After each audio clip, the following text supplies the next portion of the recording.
하나님께서 사람을 창조하시고 또 이 땅에 생육하고 번성하게 만들어 가시고 또 이스라엘 백성들을 애굽에서 출애굽시키는 이런 과정 속에서 너희들 꼭 이 날은 지켜야 된다, 이렇게 말씀한 것이 오늘날 주일 같은 안식일을 지켜야 된다, 그리고 세 가지 절기는 꼭 지켜야 된다, 이렇게 말씀하셨습니다.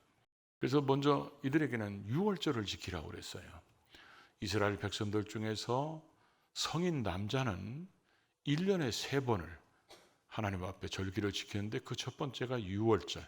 여기는 이제 무교절을 포함해서 애굽에서 구원받은 것을 기념하기 위해서 지키는 이 유월절. 이 유월절이 그래서 하나님께서 달력도 바꿔버리십니다. 그래서 이 유월절 구원받은 그 달을 정월로 정해라. 그래가지고 히브리인들의 달력이 우리하고 그래서 다른 겁니다. 두 번째로는 보리를 거두고 나서 이제 보리를 첫 단을 베고 초실절을 지키면서 7주 후에 이제 하나님 앞에 드려지는 그 7일씩 7번을 지나고 그 다음 때에 드리는 날이기 때문에 오순절이라고도 그러고, 보리 농사져서 지는 거기 때문에 맥추절이라고 그러고, 7번의 7일이 지나가기 때문에 77절이라고도 그렇게 얘기합니다. 세 번째가 이제 오늘 우리가 드려지는 그런 예배죠. 그래서 초막절을 지켜라. 이스라엘 백성들이 광야 40년 동안 살을 때 초막 속에서 살았고, 그 초막 속에서 하나님의 은혜로 구름 기둥과 불 기둥으로 늘 지켜주시는 그 하나님의 은혜를 기억하기 위해서 모든 작물들을 다 수확하고 난 다음에 그때 이 초막절을 지켰는데, 그래서 이 초막절을 또 다른 말로 장막절, 또 수장절 이렇게 표현하는데, 오늘날 우리가 지키는 추수감사절이 바로 여기에 있는 그런 말씀의 의미죠. 그래서 하나님께서 이렇게 반복해서 가르치시고 반복해서 사용하시는 그 단어들의 의미를 보면 하나님의 마음을 우리가 읽을 수 있는데, 그걸 세 가지로 나눠서 말씀을 나누고자 합니다. 그 첫째가 바로 애굽에서 나온 날을 기억하며 감사하는 삶을 살으라는 것입니다. 오늘 우리 3절을 같이 읽어볼까요? 유교병을 그것과 함께 먹지 말고 이래 동안은 무교병 곧 고난의 떡을 그것과 함께 먹으라. 이는 내가 애굽 땅에서 급히 나왔음이니 이같이 행하여 내 평생에 항상 내가 애굽 땅에서 나온 날을 기억할 것이니라. 오늘 1절부터 유월절을 지키라고 말씀하면서 이 유월절을 지키라는 이유가 너를 애굽에서 인도해 내셨습니다. 그리고 유월절 제사를 드리는 시간도 애굽에서 나오던 그 시각, 곧 초저녁에 해질 때에 유월절을 드려라, 이렇게 말씀했고, 오늘 12절에도 애굽에서 종되었던 것을 기억하고 이 규례를 지켜 행하라, 이렇게 말씀하시면서 애굽에서 나왔으니, 애굽에서 인도해 내셨으니, 애굽에서 급하게 나왔으니, 또 애굽에서 나온 것을 잊지 말고 기억하여 이 규례를 지켜라. 그리고 내 평생에 항상 애굽에서 나온 것을 기억하라, 이렇게 말씀하면서 계속 애굽에서 나온 것을 말씀하고 있습니다. 근데 왜 하나님께서 이렇게 애굽에서 나온 것을 그렇게 강조할까요? 그것은 애굽에서 나온 것은 한마디로 구원받은 하나님의 은혜를 기억하라는 것이죠. 그들이 애굽에서 나올 때 그들의 능력으로 나왔습니까? 그들의 힘으로 나왔어요? 그들의 어떤 무기나 그들의 무슨 전술이 있어서 애굽에서 나온 게 아니라 전적인 하나님의 능력으로 10가지 재앙 중에서 그 장자의 재앙을 치는 그런 속에서도 그 어린 양의 피를 좌우 문설주에 바른 그 집은 죽음의 사자가 넘어가는 그래서 유월이라고 그러잖아요. 넘어가는, 그래서 너희들을 애굽에서 하나님이 이끌어내셨기 때문에 이 애굽에서 나온 날을 내 평생에 항상 기억하라, 이렇게 말씀하고 있다는 거죠. 오늘 이것은 우리에게 무슨 말씀으로 주시는 것입니까? 그것은 우리는 예수 그리스도를 믿고 구원받은 그 구원의 은혜를 항상 평생에 기억하며 살으라는 것입니다. 제가 뭘 물어보면 무조건 여러분은 아니죠 이렇게만 대답하면 다 맞아요. 자, 우리가 예수를 믿고 구원받은 것이 우리가 무슨 선한 행위로 구원받았습니까? 오늘 대답 맞는 분은 선물을 아무래도 안 드려야 되는 가망성이 있어요. 다시 물어볼게요. 우리가 무슨 선한 행실을 해서 우리가 구원받았습니까? 우리가 뭐 많이 배운 것 때문에 구원받았습니까? 여러분들의 가문이 좋아서 구원받았습니까? 여러분이 인물이 좋아서 구원받았어요? 다 인정하잖아요. 아니라는 거. 그러죠? 우리는 오직 예수 그리스도를 믿음으로 구원받았는데 예수 그리스도를 믿고 구원받은 그 믿음조차도 하나님이 우리에게 주신 뭐요? 선물이라는 것입니다. 그러니까 우리는 은혜가 없이는 예수를 알 수도 없고 믿을 수도 없고 구원받을 수도 없고 하나님의 자녀가 될 수도 없는 우리들에게 예수 그리스도를 십자가에 못 박아 죽게 하시고 우리 때문에 부활하게 하셔서 우리를 구원받게 하신 그 하나님의 은혜, 그 구원의 은혜를 우리는 날마다 기억하면서 감사하며 살아야 된다는 거예요. 이 기억하다는 말이 상기하다는 말이에요. 우리가 예배 드릴 때 지금 인사했죠. 하나님의 관심은 당신에게 있습니다. 하나님은 오직 우리만 기억하고 우리만 바라보고 우리를 자기의 눈에서 떼 보내신 적이 없는 그 단어가 자카르라는 기억하다는 단어예요. 그런데 여기도 그 단어가 쓰여졌어요. 너 구원받았냐? 너 예수의 피값으로 구원받았느냐? 그러면 너도 그것을 항상 상기해라. 평생에 상기해라. 너 구원받은 거 하나님 앞에서 절대로 잊어버리면 안 된다. 그 하나님이 우리에 대한 관심이 끊임없이 지속적으로 계속되는 자카르가 있는 것처럼 우리도 하나님을 향하여 그 구원받은 은혜를 늘 기억하는 자카르로 반응을 해야 된다는 거예요. 왜 그러냐?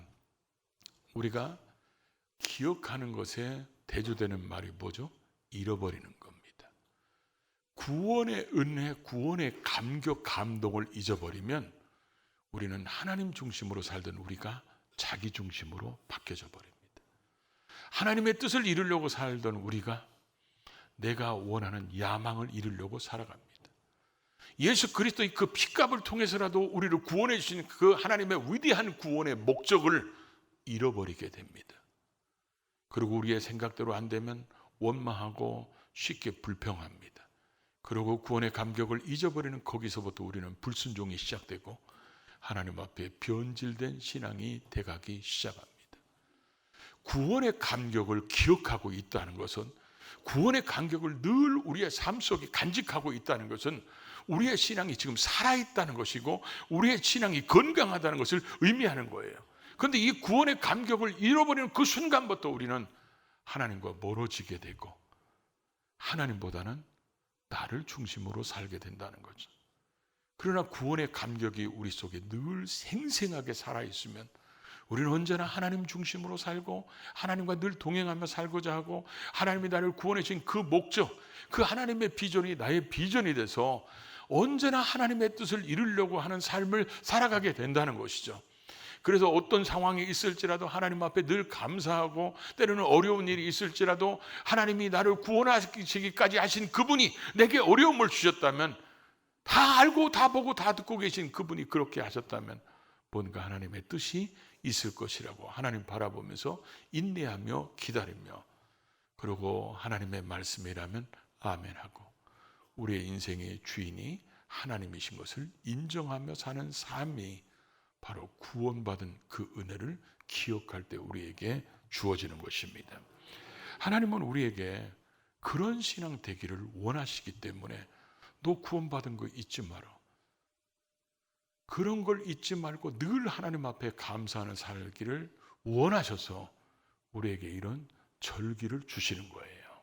그러니까 우리는 절기 때마다 항상 우리는 하나님 앞에 내가 구원받은 사람으로 하나님의 은혜를 늘 기억하면서 감사하고 사는지 늘 돌아봐야 됩니다.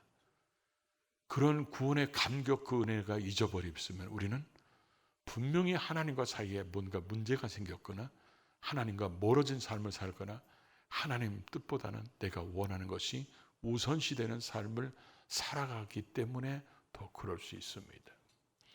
그러고 나서 오늘 본문을 쭉 읽다 보면 하나님께서 또 하나 강조하는 게 있죠. 그게 뭐냐면 반드시 택하신 곳에서 하나님께 예물을 드리고 예배하라, 이렇게 말씀하고 있어요. 5절 6절을 한번 같이 읽어볼까요? 유월절 제사를 내 하나님 여호와께서 내게 주신 각 성에서 드리지 말고 오직 내 하나님 여호와께서 자기의 이름을 두시려고 택하신 곳에서 내가 애굽에서 나오던 시각 곧 초저녁 해질 때에 유월절 제물을 드리고, 그래서 하나님이 반복하시는 게 뭐냐면 꼭 택하신 곳에서 드리라는 거예요. 그래서 이 택하신 곳에서가 2절, 6절, 7절, 11절, 15절, 16절 이렇게 6번이나 계속 반복하고 있습니다. 그러면서 5절에는 각 성에서 드리지 말고 택하신 곳에서 드리라는 거예요. 이스라엘 백성들이 지금 이 본문 시간에는 가나안 땅에 아직 안 들어갔잖아요. 이제 이들이 가나안 땅에 들어가서 12지파가 땅을 정복하고 삽니다. 그러면 각자의 성읍 속에 레위인들이 같이 거하고 각자의 성읍 속에 지성전이 세워지는 거예요. 그런데 그 하나님이 이 절기를 지킬 때는 그렇게 하지 말라는 거예요. 반드시 택하신 곳으로 오라는 것입니다. 하나님이 택하신 곳으로 오라는 것을 6번이나 강조하는데 그 택하신 것이 바로 어디냐면 중앙성소예요. 하나님의 법궤가 있고 나중에는 성전이 건축되고 예루살렘에 있는 하나님의 성전을 얘기하는 것입니다.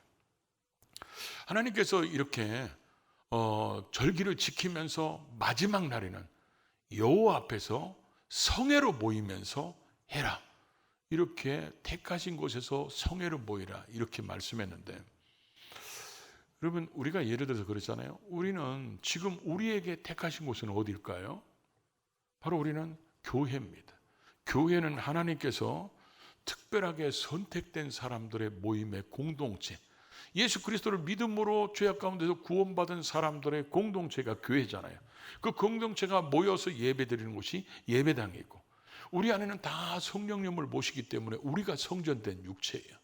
그런 성전된 육체가 교회이며, 교회가 모여서 가정에 있으면 가정이 교회가 되는 것이고, 또 우리가 목장 예배를 드리면 목장이 교회가 되는 것이고, 또 이렇게 그런 건 소그룹 예배라고 한다면 이렇게 모여서 예배하는 것은 대그룹 예배가 되고, 그리고 또 우리가 여러분 이번에 11절 한국교회 연합예배 드리면서 거기 현장에 있었던 분들은 똑같이 느꼈을 거예요.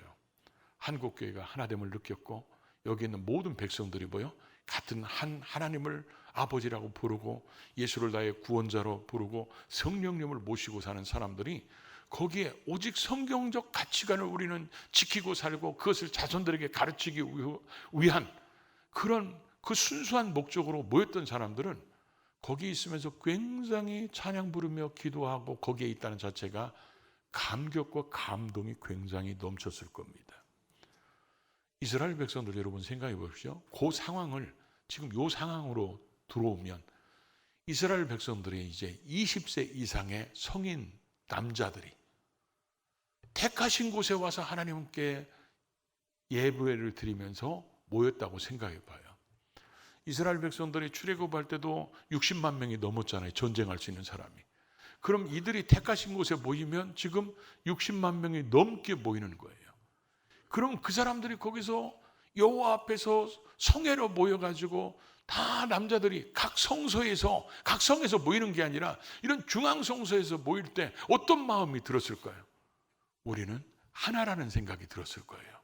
우리는 다 같은 하나님을 섬기고 우리는 12지파로 나눠져 있지만 우리는 다 하나님 앞에서 한 가족이라는 생각들. 그러고 나서 이들이 이렇게 모여서 하나님 앞에 예배할 때 제가 볼 때는 그 어떤 때 봐도 감동과 감격이 넘쳐났을 거예요. 우리도 교회도 그렇습니다. 여러분 개인주의 신앙을 가진 사람은 교회에 이렇게 어떤 연합된 모임에 잘 안 모이잖아요. 근데 혼자 예배드리고 혼자 기도하는 것보다 연합해서 이렇게 모여서 같이 예배드리고 같이 기도하고 이랬을 때 또 감동이 또 다르잖아요. 그럼 우리 교회만 아니라 온 한국교회가 모여서 예배할 때는 또 그것에서는 또 다른 느낌과 또 다른 감동이 있잖아요.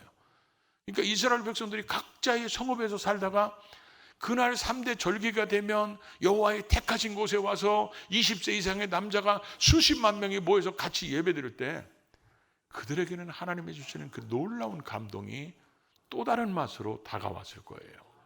그래서 그들은 다 하나님을 아버지라고 고백하면서 같이 우리는 하나 된 것을 고백하는, 그래서 그리스도 안에서 교회의 공동체가 연합되는 그런 놀라운 은혜를 맛보게 하기 위해서 하나님께서 그렇게 모여서 하라고 또 말씀하고 있죠. 그래서 교회에서는 우리도 그렇잖아요. 지금 하나님께서 시간도 정해 놓으셨어요.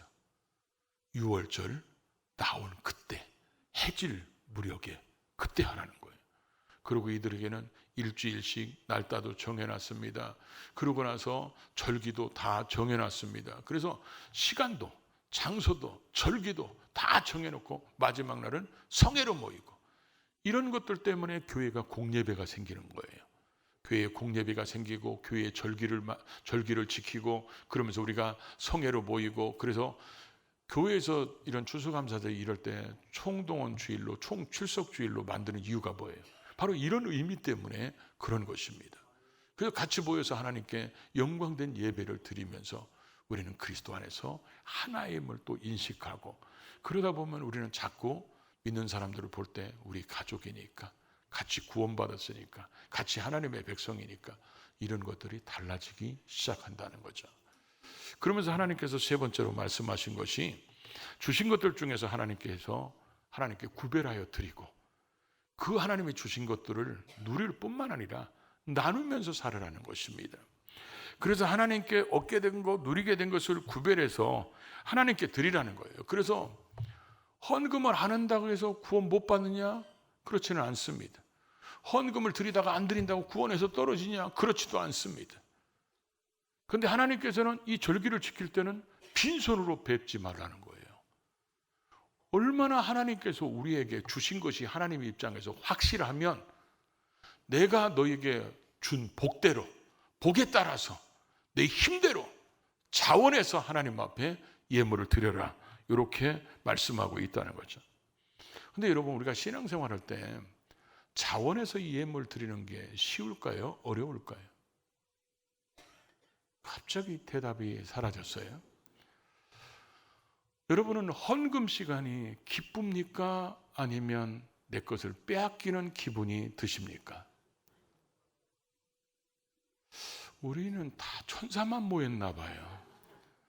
저는 제가 청년 때 예수를 만나지 못했을 때, 성령 세례 받지 못했을 때 어쩌다 교회에 끌려가면요, 꼭 끌려가면 목사님이 그날따라 헌금 설교를 해요. 그러면 하나님이 주셨다는 거야. 그래가지고 우리는 하나님께 하나님이 주셨음을 인정하고 드려야 된다는데, 목사님 말씀은 그렇게 말씀하시고 이게 하나님 말씀이라고 하는데 내가 들을 때는 강도의 말 같아요. 우리는 보통 믿음이 없으면 그러잖아요. 하나님이 주셨다. 그러면 내가 자고 딱 일어났는데 이마에 돈다발이 떡 떨어졌어, 위서부터. 그러면 하나님이 주셨구나, 이렇게 인정할 텐데, 내가 새벽부터 일어났어. 내가 가서 땀 흘리고 일했어. 내가 허리 아프게 일해서 돈 벌었어. 그런데 하나님은 꼭 날강도 같이 다 내가 너에게 이걸 주었다, 이렇게 얘기하면 하나님이 날강도 같이 느껴지지 않았어요? 호날두가 날강도인가? 나만 그런 거예요? 저는 그런 생각이 들었어요. 그러다 보니까 하나님 앞에 헌금을 드리는 게 남들이 보니까 억지로, 마지못해서, 체면치레로 이렇게 드리는 거지, 마음 속에서부터 헌금을 드릴 수 있다는 이 자체가 너무 기쁘고 행복한 게 아니더라고요. 근데 제가 주님을 만나고 은혜를 체험하고 구원의 복음을 깨닫고 성령 세례 받으니까 이게 드릴 수 있다는 자체가 얼마나 행복한 건지. 그래서 여러분, 자원해서 드리는 사람들이 되려면 딱 기준이 정해져 있어야 돼. 그 기준이 뭐냐? 하나님이 이 모든 것을 주셨다는 믿음이 없으면 절대로 자원해서 드릴 수가 없어요. 하나님이 이 모든 것을 주셨습니다, 그걸 인정하는 믿음이 있고, 그런 하나님을 만난 경험이 있고, 그런 하나님이 복 주시고 열어주는 경험이 있으면 자원해서 드리고 힘대로 드리고, 그리고 내게 주신 재물을 예물로 구별하는 그 자리가 행복한 시간이 되는 거예요. 근데 그렇지 않으면 하나님은 뺏어가는 것 같고, 왜 하필이면 내 거냐? 돈 많은 사람 거 뺏어가지. 이런 생각 들을 수 있다는 거죠. 그래서 여러분, 헌금은요, 은혜로 하는 것입니다. 하나님의 은혜를 경험한 사람들이 은혜를 하는 거지, 돈 많다고 해서 헌금하고 돈 없다고 해서 헌금 못하는 게 절대로 아니라는 거죠. 하나님이 그래서 분명히 말씀하십니다. 내가 너희에게 주었으니까 너희는 내 앞에 나올 때 뭐요? 빈손으로 오지 말라. 이렇게 말씀하셨어요. 그래서 우리가 성경에 보면 재물이나 헌금에 대해서 누가 제일 많이 얘기했을까? 예수님이야. 예수님이 재물이나 헌금에 대해서 제일 많이 말씀하셨어요. 예수님이 비유로 말씀하신 이런 내용들을 쭉 읽어보면요, 헌금이나 재물에 대한 것이요 거의 50%가 넘어요. 그러면 여러분들한테 제가 설교할 때 오늘 헌금 설교하고 한 주 건넜다가 그 다음 또 헌금 설교하고 그러면 여러분이 그게 나올까요? 저거 뭐 아멘 안 하잖아요.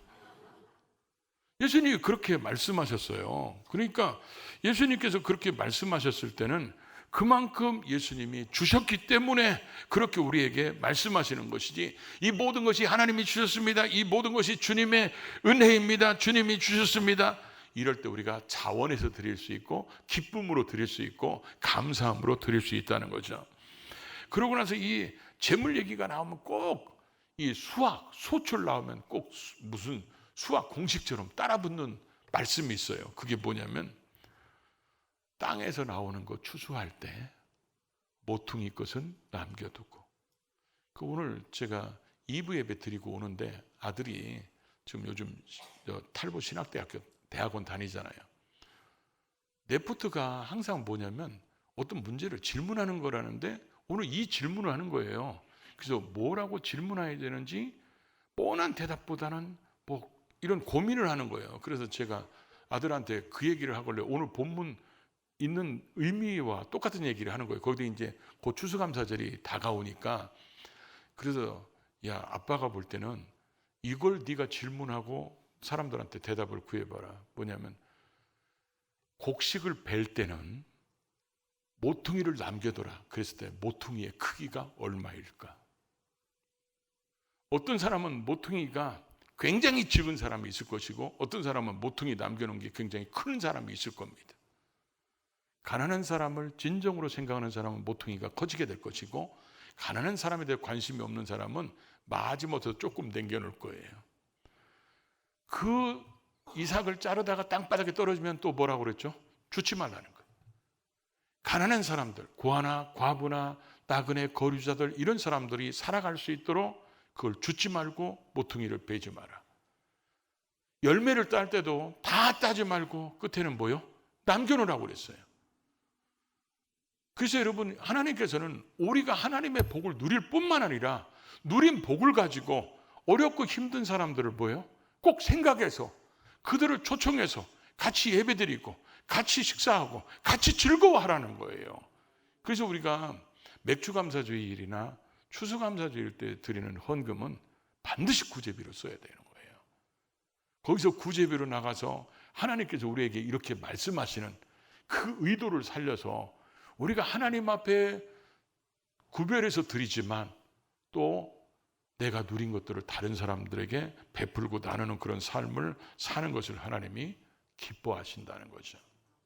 우리는 예수 그리스도를 믿고 구원받은 그 은혜를, 오늘 출애굽의 은혜를 어떻게 기억하라고요? 항상 내 평생에 기억하라. 이걸 잃어버리면 우리는 변질됩니다. 그래서 절기는 바로 그런 걸 기억해서 구원해 주신 하나님께 감사하고, 하나님 앞에 온 주의 백성들이 택하신 곳에 모여서 여호와의 이름 앞에 성회로 모여가지고 하나님께 영광된 예배를 드리는 것을 하나님은 기뻐하시는 거예요. 그래서 오늘 우리가 이렇게 모인 것입니다. 그리고 우리는 반드시 하나님이 주신 것에 자원하는 마음으로 우리의 힘대로 예물을 드릴 뿐만 아니라 주어진 걸 가지고 반드시 어렵고 힘든 사람들을 돕는 것, 이런 걸 꼭 기억하고 사는 것이 영육에 좋습니다. 그렇게 살음으로 하나님이 절기를 만드신 그 뜻을 이루어드리는 그리고 하나님을 기쁘시게 하고 주시는 그 복으로 우리도 기쁨을 누리는 우리 모두가 될 수 있기를 주의 이름으로 축복합니다.